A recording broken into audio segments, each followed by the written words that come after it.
ನಮಸ್ತೆ ವೀಕ್ಷಕರೇ, ನಾನು ಈ ದಿನ ಈರುಳ್ಳಿಯಲ್ಲಿ ಮಂಚೂರಿಯನ್ ಮಾಡೋದು ಹೇಗೆ ಅಂತ ತೋರಿಸ್ಕೊಡ್ತಾ ಇದ್ದೀನಿ.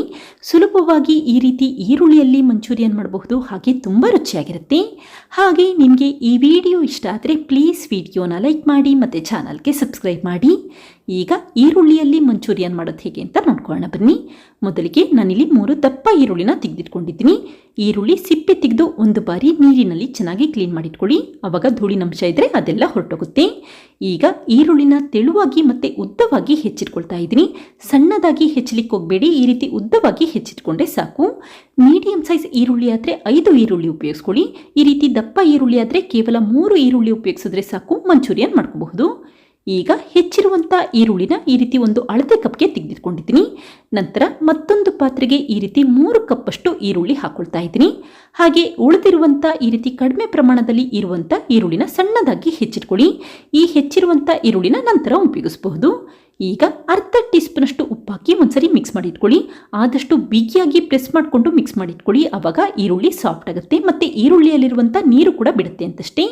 ಇದಕ್ಕೀಗ 1 ಟೀ ಸ್ಪೂನಷ್ಟು ಶುಂಠಿ ಬೆಳ್ಳುಳ್ಳಿ ಪೇಸ್ಟ್ ಹಾಕಿದ್ದೀನಿ. ಹಾಗೆ 2 ಟೀ ಸ್ಪೂನಷ್ಟು ಅಚ್ಕಾರದ ಪುಡಿ ಹಾಕೊಳ್ಳಿ. ನಿಮಗೆ ಖಾರ ಎಷ್ಟು ಬೇಕೋ ಅಷ್ಟು ಪ್ರಮಾಣದಲ್ಲಿ ಅಚ್ಕಾರದ ಪುಡಿ ಉಪಯೋಗಿಸ್ಕೊಳ್ಳಿ. ಈಗ ಚೆನ್ನಾಗಿ ಮಿಕ್ಸ್ ಮಾಡಿ ಇಟ್ಕೊಳ್ಳಿ, ಆವಾಗ ಈರುಳ್ಳಿ ಉಪ್ಪು ಮತ್ತು ಖಾರ ಚೆನ್ನಾಗಿ ಹಿಡಿತಿರುತ್ತೆ ಅಂತಷ್ಟೇ. ಈಗ ನೋಡಿ, ಈರುಳ್ಳಿ ಮಿಶ್ರಣ ರೆಡಿಯಾಗಿದೆ. ಇದಕ್ಕೀಗ 3 ಟೇಬಲ್ ಸ್ಪೂನಷ್ಟು ಮೈದಾ ಹಿಟ್ಟು ಹಾಕ್ಕೊಳ್ತಾ ಇದ್ದೀನಿ. ಹಾಗೆ 3 ಟೇಬಲ್ ಸ್ಪೂನಷ್ಟು ಕಾರ್ನ್ಫ್ಲೋರ್ ಹಾಕೊಳ್ಳಿ.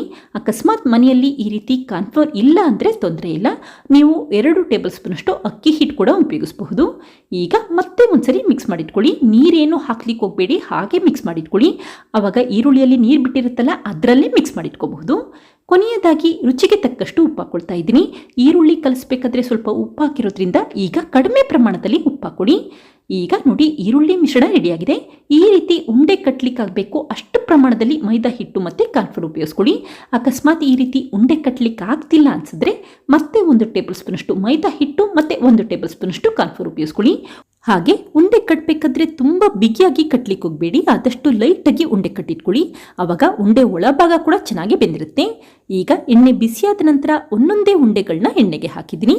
ಹಾಗೆ ಅರ್ಧ ನಿಮಿಷ ಆದ ನಂತರ ನಿಧಾನಕ್ಕೆ ಇನ್ನೊಂದು ಸೈಡ್ ಟರ್ನ್ ಮಾಡಿಟ್ಕೊಳ್ಳಿ.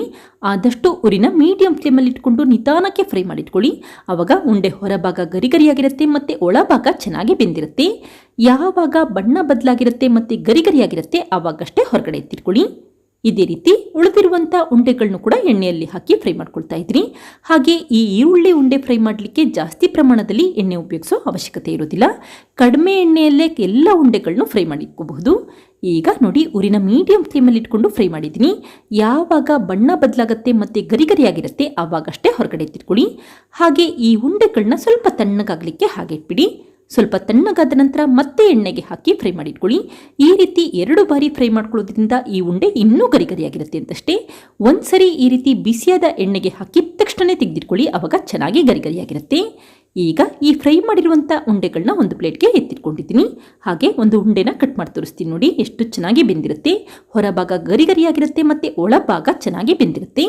ಇದೇ ಸಮಯದಲ್ಲಿ ಮತ್ತೊಂದು ಪ್ಯಾನ್ಗೆ 2 ಟೇಬಲ್ ಸ್ಪೂನಷ್ಟು ಎಣ್ಣೆ ಹಾಕಿದ್ದೀನಿ. ಹಾಗೆ 2 ಟೇಬಲ್ ಸ್ಪೂನಷ್ಟು ಸಣ್ಣದಾಗಿ ಹೆಚ್ಚಿರುವಂಥ ಬೆಳ್ಳುಳ್ಳಿ, ಹಾಗೆ 1 ಟೀ ಸ್ಪೂನಷ್ಟು ಸಣ್ಣದಾಗಿ ಹೆಚ್ಚಿರುವಂಥ ಶುಂಠಿ ಹಾಕೊಳ್ಳಿ. ಈಗ ಉರಿನ ಮೀಡಿಯಂ ಫ್ಲೇಮಲ್ಲಿ ಇಟ್ಕೊಂಡು ಬೆಳ್ಳುಳ್ಳಿ ಬಣ್ಣ ಬದಲಾಗಬೇಕು ಅಲ್ಲಿವರೆಗೂ ಫ್ರೈ ಮಾಡಿಟ್ಕೊಳ್ಳಿ. ನಂತರ 3 ಹಸಿರು ಮೆಣಸಿನ್ಕಾಯಿನ ಸಣ್ಣದಾಗಿ ಹೆಚ್ಚಿ ಹಾಕೊಂಡಿದ್ರೆ 4 ಟೇಬಲ್ ಸ್ಪೂನಷ್ಟು ಸಣ್ಣದಾಗಿ ಹೆಚ್ಚಿರುವಂಥ ಈರುಳ್ಳಿ ಮತ್ತು 1/4 ಟೀ ಸ್ಪೂನಷ್ಟು ಉಪ್ಪು ಹಾಕಿ ಫ್ರೈ ಮಾಡ್ಕೊಳ್ತಾ ಇದ್ದೀನಿ. ಮೊದಲೇ ಸಣ್ಣದಾಗಿ ಹೆಚ್ಚಿಟ್ಟಂಥ ಈರುಳ್ಳಿನ ಈ ಸಮಯದಲ್ಲಿ ಉಪಯೋಗಿಸ್ಕೊಳ್ಳಿ ಅಷ್ಟೇ. ಹಾಗೆ ಯಾವಾಗ ಈರುಳ್ಳಿ ಬಣ್ಣ ಬದಲಾಗಿರುತ್ತೆ ಆವಾಗ 2 ಟೇಬಲ್ ಸ್ಪೂನಷ್ಟು ಟೊಮೆಟೊ ಸಾಸ್ ಹಾಕಿದರೆ 1 ಟೇಬಲ್ ಸ್ಪೂನಷ್ಟು ಚಿಲ್ಲಿ ಸಾಸ್, ನಂತರ 1 ಟೇಬಲ್ ಸ್ಪೂನಷ್ಟು ಸೋಯಾ ಸಾಸ್ ಹಾಕಿದರೆ 1 ಟೇಬಲ್ ಸ್ಪೂನಷ್ಟು ವಿನೆಗರ್ ಹಾಕ್ಕೊಳ್ತಾ ಇದ್ದೀನಿ. ಈಗ ಉರಿನ ಲೋ ಫ್ಲೇಮಲ್ಲಿ ಇಟ್ಕೊಂಡು ಒಂದ್ಸರಿ ಮಿಕ್ಸ್ ಮಾಡಿಟ್ಕೊಳ್ಳಿ. ಮನೆಯಲ್ಲಿ ಚಿಲ್ಲಿ ಸಾಸ್ ಇಲ್ಲ ಅಂದರೆ ತೊಂದರೆ ಇಲ್ಲ, ಅರ್ಧ ಟೀ ಸ್ಪೂನಷ್ಟು ಅಚ್ಕಾರದ ಪುಡಿ ಕೂಡ ಉಪಯೋಗಿಸಬಹುದು. ಈಗ 1/4 ಕಪ್ಪಷ್ಟು ತಣ್ಣೀರನ್ನು ಹಾಕಿ ಅರ್ಧ ನಿಮಿಷ ಬೇಯಲಿಕ್ಕಿಟ್ಕೊಳ್ಳಿ. ಇದೇ ಸಮಯದಲ್ಲಿ ಮತ್ತೊಂದು ಬಟ್ಲಿಗೆ 1 ಟೇಬಲ್ ಸ್ಪೂನಷ್ಟು ಕಾರ್ನ್ಫ್ಲೋರ್ ಹಾಕಿದರೆ 1/4 ಕಪ್ಪಷ್ಟು ತಣ್ಣೀರು ಹಾಕ್ಕೊಳ್ತಾ ಇದ್ದೀನಿ. ಈಗ ಒಂದ್ಸರಿ ಚೆನ್ನಾಗಿ ಮಿಕ್ಸ್ ಮಾಡಿಟ್ಕೊಳ್ಳಿ, ಅಂದರೆ ಮಿಶ್ರಣದಲ್ಲಿ ಗಂಟುಗಳಿರಬಾರ್ದು, ಆ ರೀತಿ ಒಂದ್ಸರಿ ಮಿಕ್ಸ್ ಮಾಡಿಟ್ಕೊಂಡ್ರೆ ಸಾಕು. ತಕ್ಷಣವೇ ಈ ಮಾಡಿಟ್ಟಿರುವಂಥ ಕಾನ್ಫ್ಲವರ್ ಮಿಶ್ರಣ ಈರುಳ್ಳಿ ಮಿಶ್ರಣಕ್ಕೆ ಹಾಕ್ಕೊಂಡಿದ್ದೀನಿ. ಹಾಗೆ ಉರಿನ ಲೋ ಫ್ಲೇಮಲ್ಲಿ ಇಟ್ಕೊಂಡು ಕಂಟಿನ್ಯೂಸ್ ಆಗಿ ಮಿಕ್ಸ್ ಮಾಡ್ಕೊಳ್ತಾನೆ ಇರಿ. ಆವಾಗ ಮಿಶ್ರಣದಲ್ಲಿ ಗಂಟುಗಳಾಗೋದಿಲ್ಲ. ಯಾವಾಗ ಮಿಶ್ರಣ ಈ ರೀತಿ ಬಣ್ಣ ಬದಲಾಗುತ್ತೆ ಮತ್ತು ಗಟ್ಟಿಯಾಗುತ್ತೆ ಆವಾಗಷ್ಟೇ ಮೊದಲೇ ಫ್ರೈ ಮಾಡಿಟ್ಟಂಥ ಈರುಳ್ಳಿ ಉಂಡೆಗಳನ್ನ ಹಾಕ್ಕೊಳ್ತಾ ಇದ್ದೀನಿ. ಹಾಗೆ ಉರಿನ ಹೈ ಫ್ಲೇಮಲ್ಲಿ ಇಟ್ಕೊಂಡು ಕಂಟಿನ್ಯೂಸ್ ಆಗಿ 1-2 ನಿಮಿಷ ಮಿಕ್ಸ್ ಮಾಡಿಟ್ಕೊಳ್ಳಿ. ಆವಾಗ ಮಸಾಲೆ ಎಲ್ಲ ಈರುಳ್ಳಿ ಉಂಡೆಗಳಿಗೆ ಚೆನ್ನಾಗಿ ಅಂಟ್ಕೊಳ್ಳುತ್ತೆ.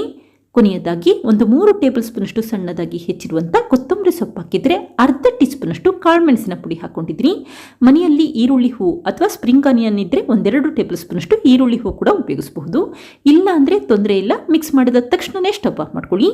ಈಗ ನೋಡಿ ಈರುಳ್ಳಿ ಮಂಚೂರಿಯನ್ ರೆಡಿಯಾಗಿದೆ. ಎಷ್ಟು ಚೆನ್ನಾಗಿ ಬಂದಿದೆ ಅಂತ ಗೊತ್ತಾಗ್ತಾ ಇದೆ.